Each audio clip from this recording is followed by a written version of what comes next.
Promotional consideration paid for by the following.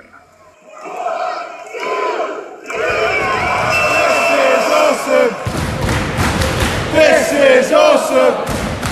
Hello and welcome once again to Cheap Shot Entertainment, and we're going to take you through everything that happened in Double or Nothing. I'm sure you've probably seen it by now. It's taken me a couple of days to actually watch it. It was my birthday on the day that it was happening, and I was also at a different wrestling show, a local wrestling show, because that is what Cheap Shot Entertainment is all about, independent wrestling here in the UK. Occasionally we watch things from across the pond, including WWE and now AEW, so that is all good. The bit of competition never hurt anyone. Anyway, you are the Cheap Shot Nation. I hope you're going to enjoy this video. Something a bit different. It is Double or Nothing for All Elite Wrestling. So, fantastic show, worth every minute that I spent watching it. Even the pre-show was fantastic, which I did watch on the way back from the seaside where we went on Sunday. Featured none other than Superbad, Kip Sabian, and a 21-man battle royal known as the Casino Battle Royale. 21 obviously being the number that you have to get to in blackjack, which is pretty damn cool concept, and a slightly different concept, which we'll go through in the video anyway. If you like the video, make sure you click the subscribe button and click the like button, of course, and do all the YouTube type stuff, or follow us on Instagram, Twitter and Facebook. You are the Cheap Shot Nation, and you're what keeps us ticking, and we're going to do a video for you now on AEW's Double or Nothing. So, Double or Nothing took place on the 25th of May 2019, my birthday, of course, and it was in the MGM Grand Garden Arena, obviously in Las Vegas. So, pre-show, the Casino Battle Royale. Interesting concept in that it's not one man coming out. So it's not a traditional battle royale. It's kind of like a Royal Rumble, but it's not just one man coming out. It's a group of guys coming out. They come out in groups of five. 5 guys start in the ring, and then 5 guys come out at intervals of 5 minutes. So this is the description of the Casino Battle Royal. Basically, the match had 21 entrants, which we've said, and 5 start the match. Every 3 minutes, 5 more wrestlers enter the match, with the 21st entrant obviously being the guy who drew the Joker card, the one that no one knew who it was. So they were drawn in suits. Basically, they picked a card. There was 20 cards, so to speak, so they say. 5 diamonds, 5 aces, 5 hearts, 5 spade and a joker. So interesting concept, really interesting concept. So the diamonds start the match in the ring. They consisted of go through some entrants with you. Let's see. Okay, so MGF, Glacier. No, hold on. So it was Michael Nakazawa. It was Sunny Days. It was Isaiah Cassidy. Brian Pillman Jr. was in this one, and Glacier as well. But it was the clubs rather that started the match. It was Dustin Thomas, MJF, Sunny Days, Brandon Cutler and Michael Nakazawa. Straight from the off, MJF attacks Dustin Thomas in this one, and he's the guy, I believe he's the guy who was a double amputee, lower limb amputee, so kudos to him for being booked here and obviously fighting his way through. He spends most of his time on the ring floor because of the attack straight out of the bat from MJF, and basically eliminations occur with an over the top when the wrestler goes over the top. Like I say, every 3 minutes we get a new entrant. It wasn't until all 4 suits were in before we got our first elimination. So we're going to go through now the Diamonds, Isaiah Cassidy, Jimmy Havoc, Joey Janela, who works really well together, Brian Pillman Jr. and Sean Spears. The Hearts are Billy Gunn, Glacier. Can you remember Glacier? WCW's answer to Sub-Zero from when Mortal Kombat was popular. He's still going. Wow. Jungle Boy, Mark Quinn, and Ace Romero. So he's a huge Ace Romero. Luchasaurus, he's humongous, absolutely humongous. Sonny Kiss, Tommy Dreamer is in this match as well, and Orange Cassidy.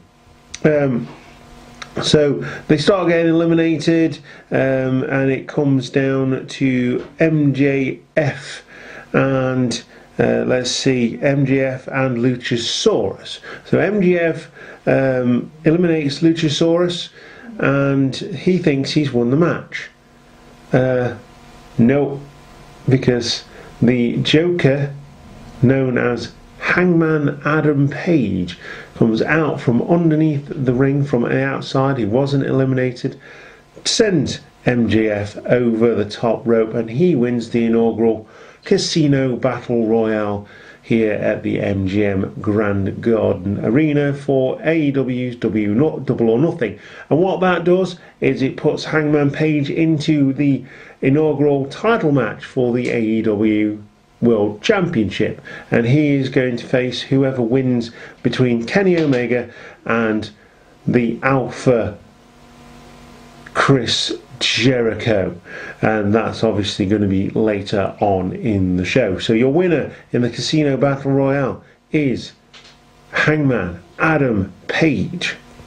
Yeah, so we now move on to the first ever singles match in AEW history.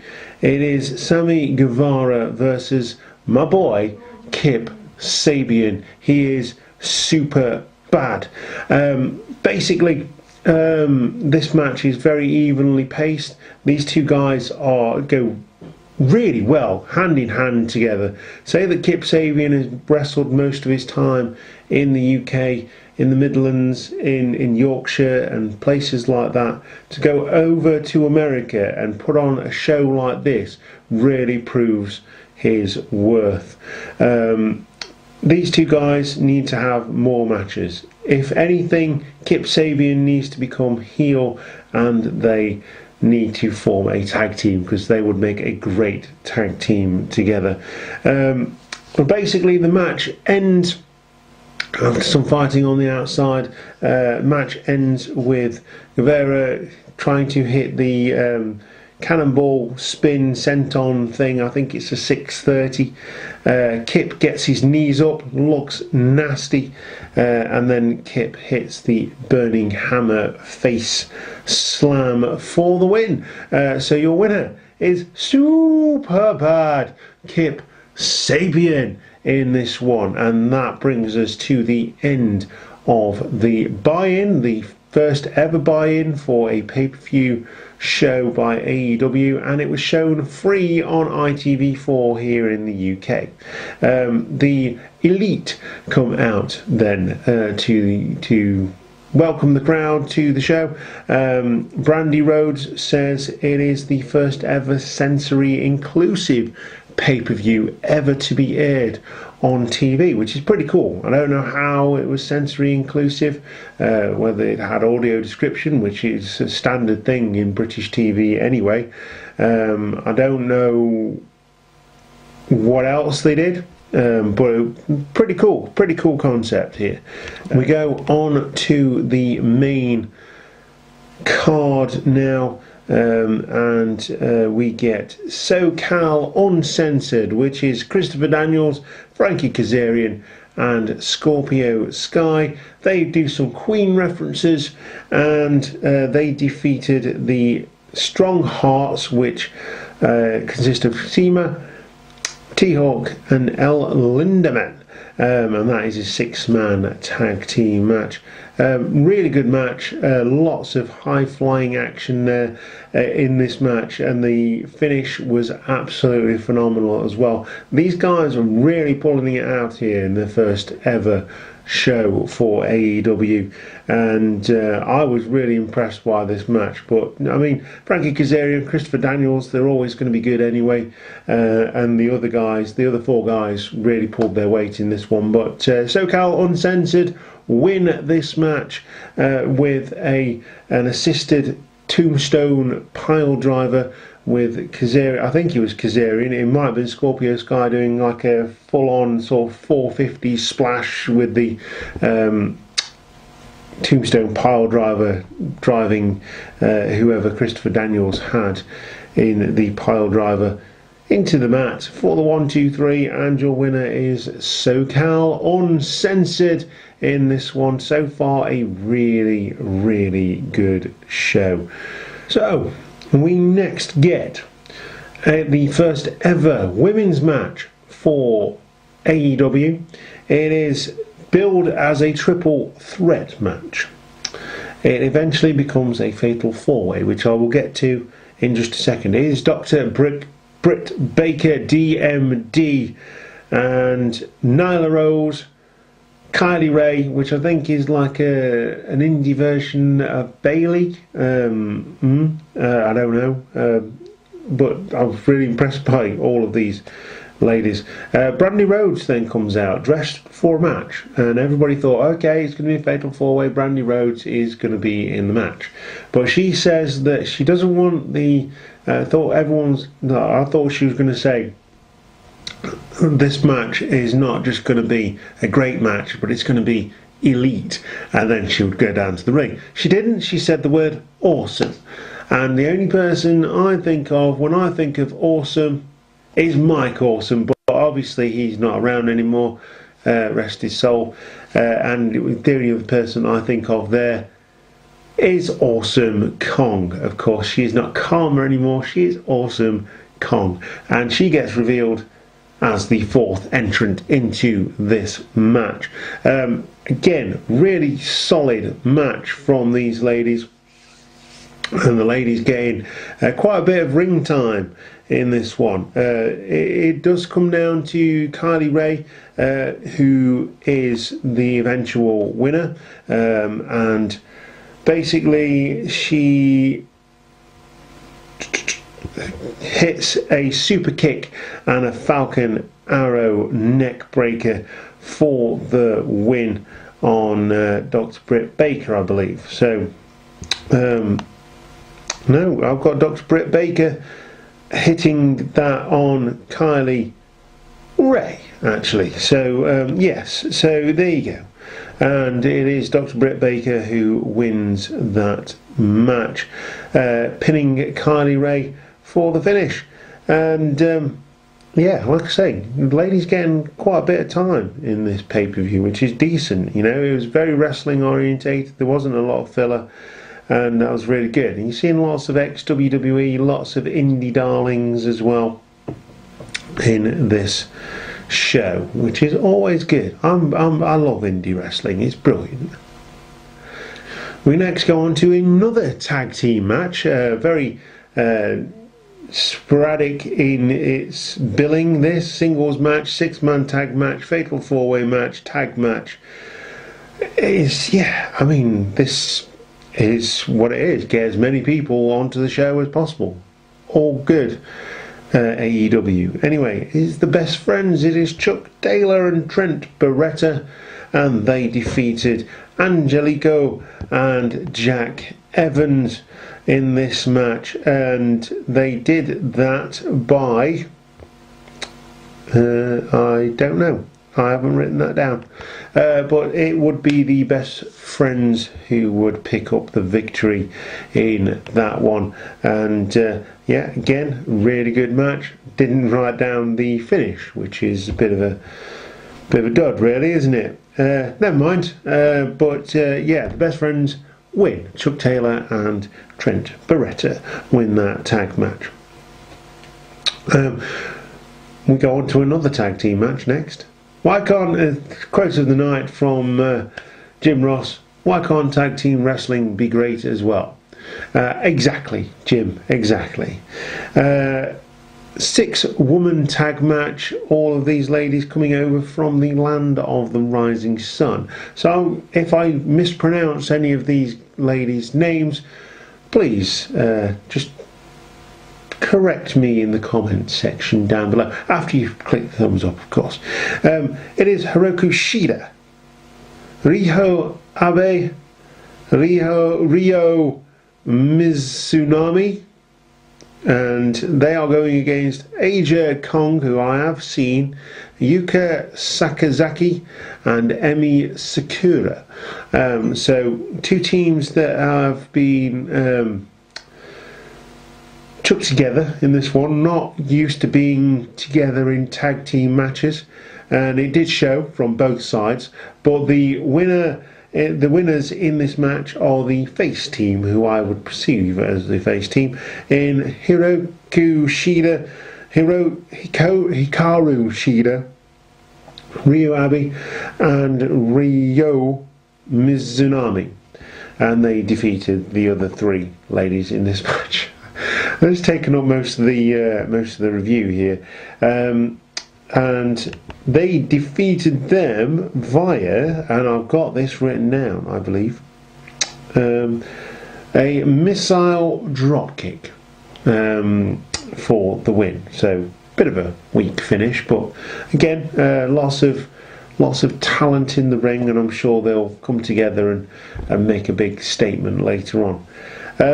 Next, the match of the night for me, sort of the second part of the show, the double main event, as it were.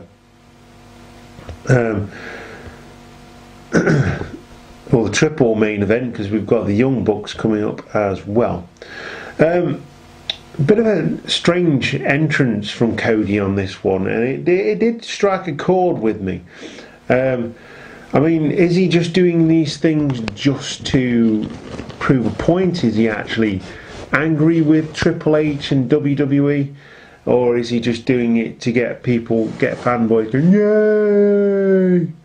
Because I thought this was a bit over the top, actually. So Cody makes his entrance. He comes out with Brandy, of course. Brandy pulls out a sledgehammer from under the ring. And all this while a Triple H-esque throne is wheeled out. He then goes back up the ramp and clocks the throne. And obviously the throne breaks. It was obviously pressurised. It falls apart and steam comes out. I thought that was unnecessary. Call me on it. I did honestly think that was unnecessary. Lots of shots being fired unnecessarily at WWE, and it has got WWE's backup. Sami Zayn AEW on Raw. Now, to me, at this point in time, they are not competition. It's a good alternative. They are not competition at this very moment.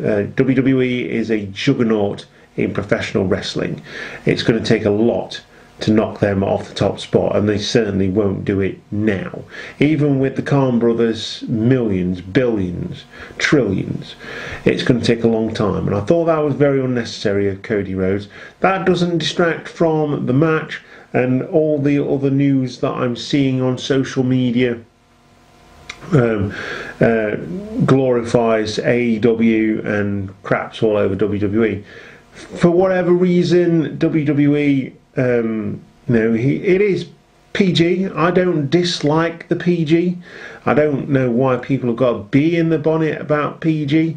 I love elements of the PG era. Other elements I don't. But that being said, I like the fact that there's not a lot of blood anymore, which is good. Which is a good thing for the wrestlers, good thing for the performers. And when it does happen, it's shocking.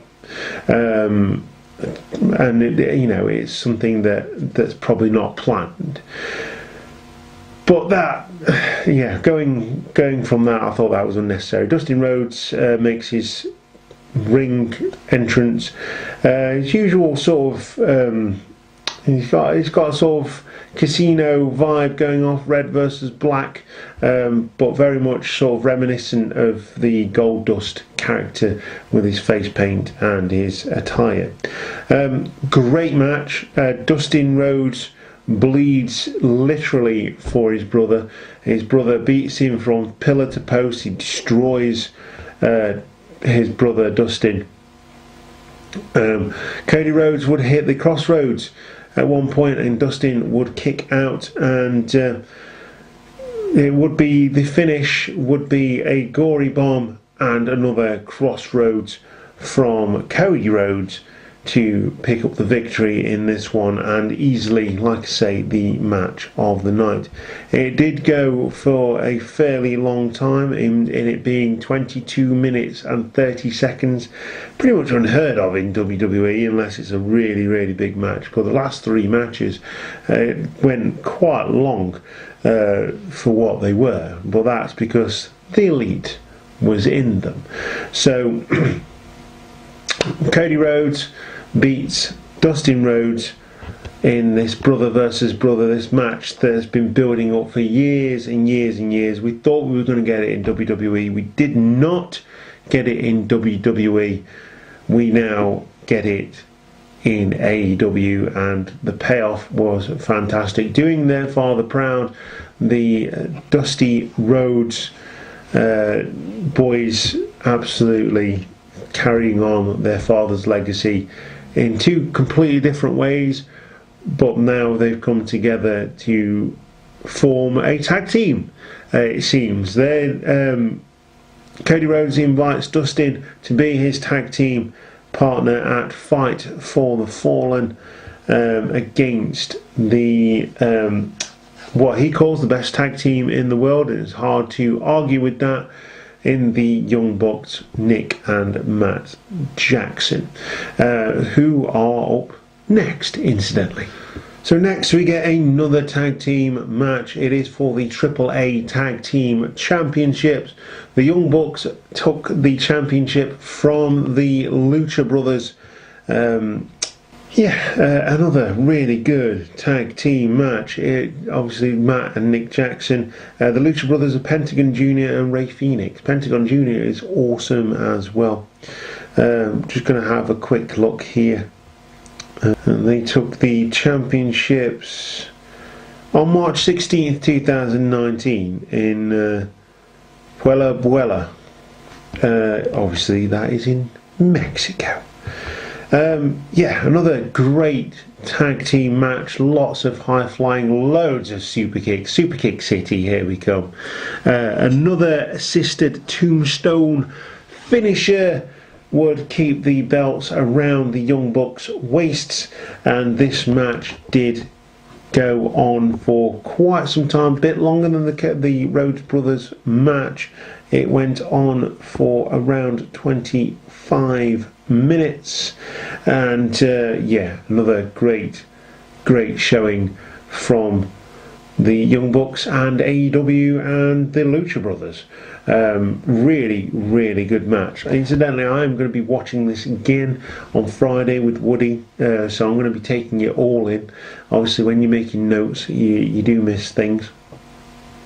But yeah, I really enjoyed this match. The second half, the three main event matches just blew me away in togetherness with everything else that went off in the card as well. So the Young Bucks are still your AAA Tag Team Champions, and they continue to carry those belts. And it's nice to see some crossover here. They're keeping it. They've got lots of money, but they're keeping it real, keeping it indie, if you like, here. At AEW. So that's always a good thing. And so your final match is for the number one contendership for the inaugural AEW Championship match. Incidentally, the belt was revealed in this show as well, which we'll have a chat about in just a little while. But the winner faces Hangman Adam Page in to crown the first ever AEW champion. So again, this match is, for all intents and purposes, a rematch from wrestling. Kenny Omega going over Chris Jericho in that one to pick up the New Japan Wrestling Championship, or the IWGP International Wrestling Grand Prix, as I've learned in recent times. A bit of a funny finish on this one. Obviously, they fought outside, they went over the barricades, they did everything they did in New Japan Wrestling, but the finish was interesting. Jericho hit the code breaker, Wood hit the lion tamer and the lion salt, or the walls of Jericho, whatever you want to call it. But he's got a new move, and basically it's a back elbow, and that is how the match finished. Now, that to me, okay, if you land it square, you can sell it, but it is a bit of a weak finisher.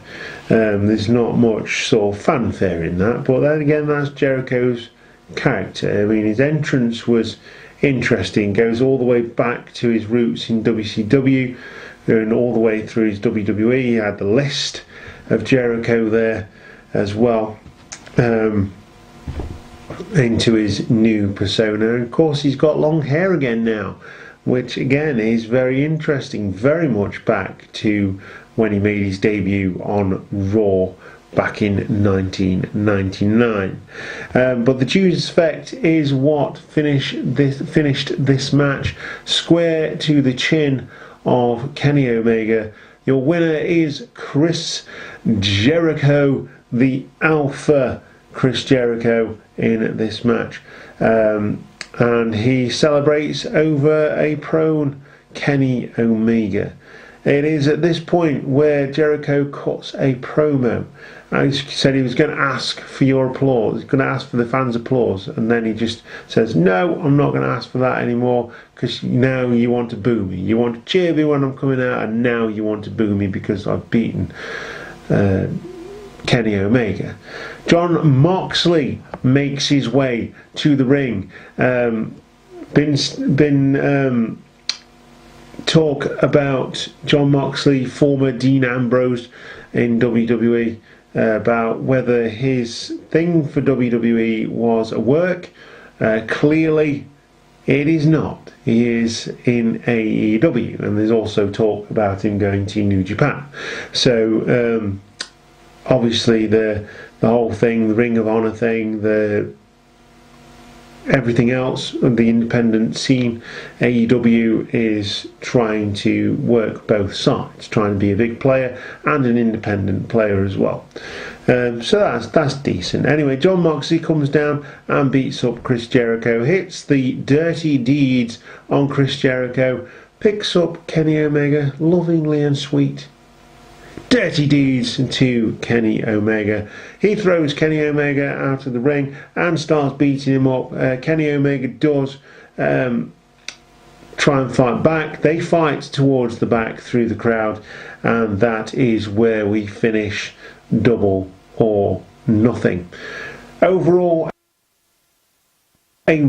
mark it down a little bit for the obvious shots to WWE.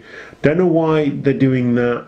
Just be yourself and prove that wrestling is for wrestling. Put on a show. that is what you're there to do. But the set looked fabulous. None of this sort of cut and paste sets from WWE, all very much the same apart from a few different things. The set here was very reminiscent of the old TNA set where they had the light tunnels and they used to come out through the light tunnels. So don't know if they borrowed those from former TNA, but it was really good. It was a really good looking set, and obviously a packed crowd in the MGM Grand Gardens. So I'm going to mark it down. I'm going to give it a 4 out of 5, just because of all the shots that were taken at WWE, which were unnecessary, I thought. But the last 3 matches were fantastic. The filler matches, the 6-woman tag match, it was okay, it was decent, but a missile drop kick for the finisher. The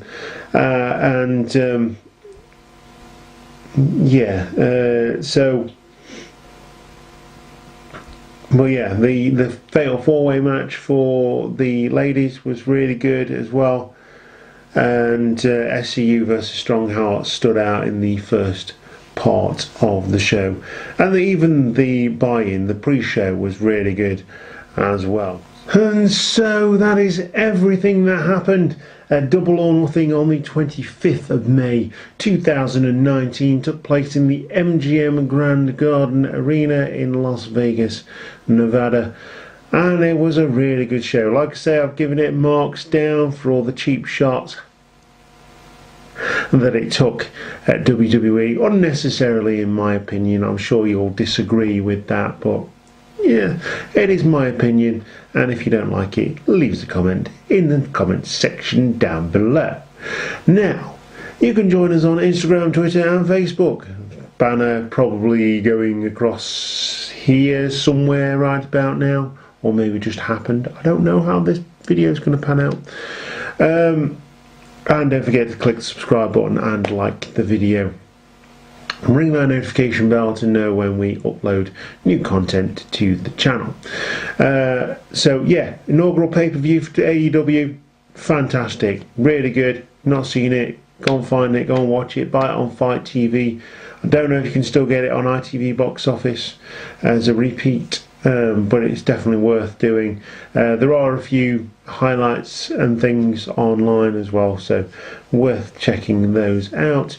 Really good show, and WWE need to pick up the pace a little bit, in my opinion. Don't think they're in competition with them yet. I think that's going to happen a couple of years down the line, but they need to hit it now so they don't get another WCW repeat.